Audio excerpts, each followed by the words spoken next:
जय हिंद। इससे पिछले क्लास में हम लोगों ने स्टार के बारे में जितने भी उसके आने वाले इंपॉर्टेंस मतलब चीज़ें थी वो सारे चीज़ के ऊपर में हम लोग डिस्कशन कर लिया। अगर आपने उस चैप्टर को नहीं देखा तो उसको देख लीजिए, ताकि आपको आज मैं जो टॉपिक कराने वाला हूँ यानी कि गैलेक्सीज के ऊपर में, इसको समझने में आपको बहुत ही आसानी मिलेगी। तो चलिए समझते हैं गैलेक्सीज का। मैं देखिए गैलेक्सीज क्या होते हैं। तो गैलेक्सी मतलब हमारे जो ब्रह्मांड है, ब्रह्मांड में एक गैलेक्सीज नहीं होते, कई सारे मतलब कई करोड़ अरबों हैं, मतलब 100 अरब मतलब लगभग मतलब क्या है गैलेक्सीज हैं। और ये सारे गैलेक्सीज किस चीज़ से बने होते हैं? तो स्टार्स के बने होते हैं। स्टार्स के ग्रुप का क्या कहा जाता है? तो गैलेक्सी कहते हैं, यानी कि अब क्या कहते हैं तो आपको आकाशगंगा कहते हैं। तो आकाशगंगा के अंतर्गत क्या क्या चीज़ें आती हैं वो सारी चीज़ें समझते हैं। हम लोग जिस गैलेक्सीज में रहते हैं उस गैलेक्सीज का नाम मंदाकिनी कहते हैं। क्या कहते हैं? मंदाकिनी या फिर दुग्ध मेखला। इसको हम क्या कहते हैं? मंदाकिनी या फिर दुग्ध मेखला या फिर मिल्की वे जैसे अंग्रेजी में कहते हैं, दुग्ध मेखला। देखिए ये मंदाकिनी या फिर आपको क्या कहेंगे? दुग्ध मेखला। इस दुग्ध मेखला के अंतर्गत में जो हम लोग जिस गैलेक्सीज में रहते हैं, इस गैलेक्सीज में का जो नाम है मंदाकिनी है। तो इस मंदाकिनी के अंदर क्या होती है? किनारे में हमारा क्या होता है? सूर्य होता है। और इसका अगर बगल में देखिएगा तो यहाँ पर होती है आपकी सोलर सिस्टम। क्या होती है? सोलर सिस्टम, यानी कि सौर ऊर्जा, सोलर सिस्टम। इसके बाद आप देखिएगा तो यहाँ पर आपका आता है नक्षत्र। टोटल नक्षत्रों की संख्या जो होती है आपकी 27 होती है। इसके बाद आप यहाँ देखिएगा तो ये होता है आपका प्रकाश मंडल।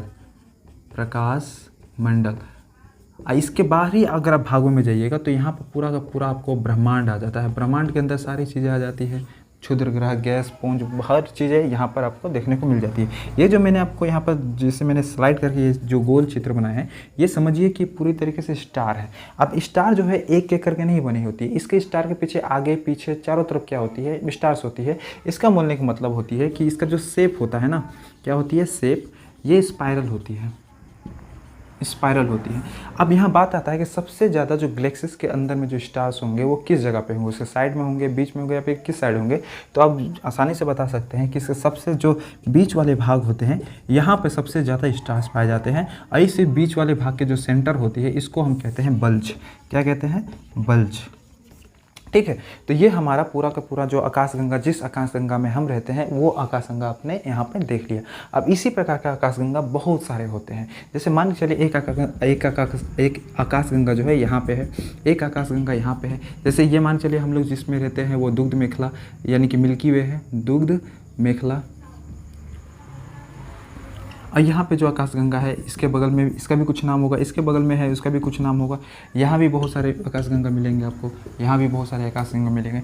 तो वैज्ञानिकों ने परेशान हो गया। वैज्ञानिकों ने कहा कि यहाँ पर तो बहुत सारे मतलब 100 अरब से भी ज़्यादा मतलब क्या है? आकाशगंगा है। लेकिन हम लोग जिस आकाशगंगा में रहते हैं उस आकाशगंगा का नाम उन्होंने बताया कि वो तो मंदाकिनी है ही, लेकिन उसके अगल बगल में भी तो नाम बताना पड़ेगा ताकि अध्ययन के लिए सुविधा हो। तो इसके लिए बोला कि ठीक है, जो इसके बगल वाले हैं उसको उन्होंने क्या नाम रख दिया? इसको एंड्रोमेडा रख दिया, एंड्रोमेडा, या फिर इसको हिंदी में बोलते हैं देवयानी।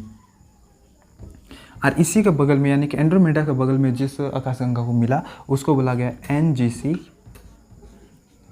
H33।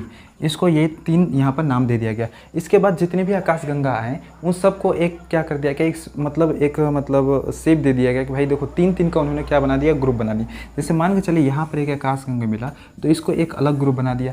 यहाँ पर मान के चलिए एक अलग आकाशगंगा मिला तो इसका अलग ग्रुप बना दिया। यानी कि 3-3 का जो ग्रुप मिला उसको क्या कहा गया? सुपर क्लस्टर या फिर क्लस्टर। इसको बोला गया सुपर क्लस्टर या फिर क्लस्टर।